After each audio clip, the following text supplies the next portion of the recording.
সম্মানিত অতিথিবৃন্দ, আমাদের মাঝে উদ্বোধনী ভাষণ নিয়ে আসছেন আমাদের প্রধান অতিথি পীরজাদা শহীদুল হাসান স্যারকে উদ্বোধনী ভাষণ দেওয়ার জন্য শুভেচ্ছা বিতরণ করছি।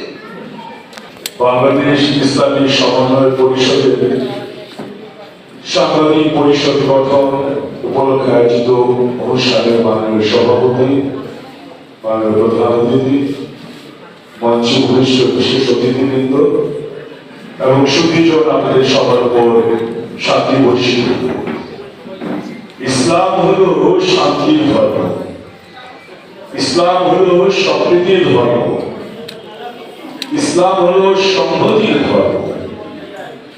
ইসলাম কিন্তু সকল ধর্মের অবস্থানকে স্বীকৃতি দেয়।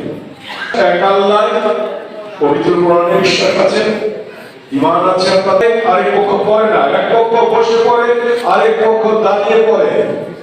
সূরা আলহামদুলিল্লাহ সূরার পর কেউ আমিনটা জুড়ে পড়ে, কেউ আস্তে পড়ে। এটা পবিত্র কোরআন আপনার জীবন ব্যবস্থার কথা বলা হয়েছে, আপনার পারিবারিক ব্যবস্থার কথা বলা হয়েছে, আপনার রাষ্ট্র পরিচালনা